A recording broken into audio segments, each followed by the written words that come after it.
Shovels going down, cranes going up, and a market that's hot. It's part of a housing war you probably don't think of. What do you do when neighborhoods are at a crossroads between preserving their history and developing with the times? It's a question we first raised last night with 97-year-old Dorothy. And tonight, a look at both sides of the debate, progress versus preservation. Good evening, I'm Cristina Howorun. Seems everywhere you look, new buildings and condos are popping up, and not just apartment buildings, but also mega houses and mini mansions and even semis, taking up space once occupied by much smaller, more modest homes. Well, it's all part of the progress versus preservation debate, and one Toronto neighborhood is fighting to preserve its past. Tonight, our coverage begins with a look at why some Torontonians are so hesitant to embrace full-fledged change. We're aware of the need to quote-unquote revitalize our community, but the point is that this works best if the interests of the everyday residents are taken into account. I'll show you something. And Jan Pill says when it comes to Long Branch, that just isn't happening, and he isn't alone. I can see where the sun is right now. They're absolutely getting no sun at all. Any windows on the side, any enjoyment in the backyard they used to have, their privacy's all gone, and there's no more sunlight. And who's going to buy this house now? They haven't increased the value. All these developers are telling us, oh, we're improving the neighborhood, making your houses worth more. I'm not sure this house is worth more anymore. That's where I watch the sunset from my window here. 97-year-old Dorothy Sewell has lived in her bungalow for 3/4 of a century. Her neighbor's house is about to be demolished to make way for two 3,000 square foot homes on a lot that was originally designed for one. It's a bad thing. There's not enough space for two houses. Bad enough putting two on a whole 50-foot lot, but not this way. She's about to lose a good chunk of her garden and her privacy. It's good to think about shadow casting of buildings, and also good to think about privacy in terms of the position of windows. Something neighbors say wasn't considered when the Committee of Adjustment approved the project last night.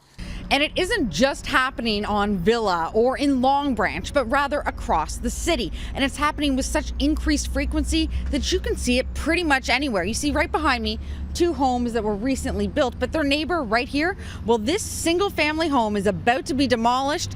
Two homes just like that squashed onto this small single family lot. It's happening so often in Long Branch that signs have started popping up in protest, but it's likely happening in your neighborhood too. Last year, the city issued 632 demolition permits for single-story homes where other, presumably larger homes were about to be built.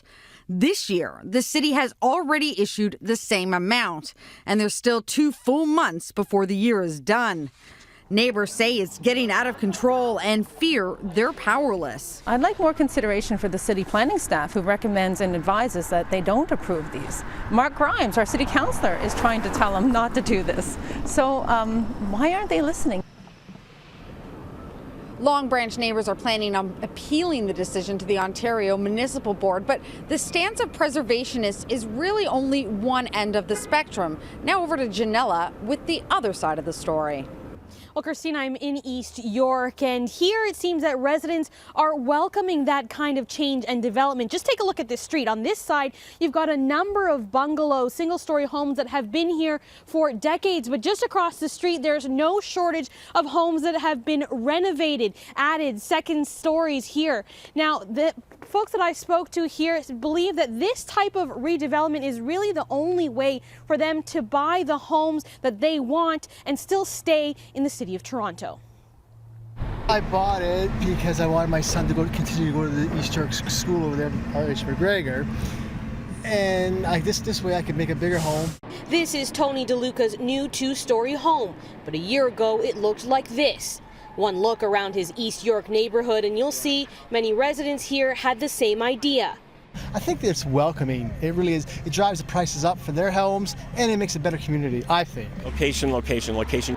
Stan Boygan, a general contractor, says the trend of tearing down or topping up old bungalows isn't always cheaper than buying new, but it's something home buyers are opting for in order to stay inside the city.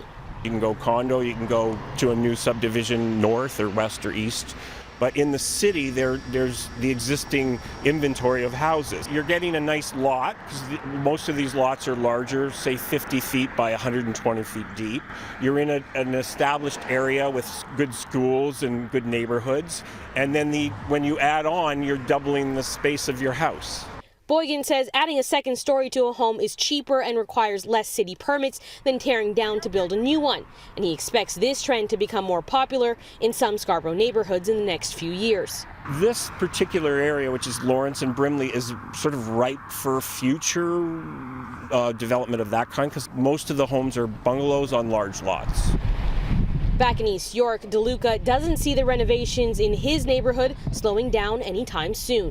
You look around, pretty much there's a new home going up every week, and there's all kinds of renovations happening. People don't want to live here. It's close to the subway, close to downtown. You work downtown, it's great. And for the kids, it's beautiful.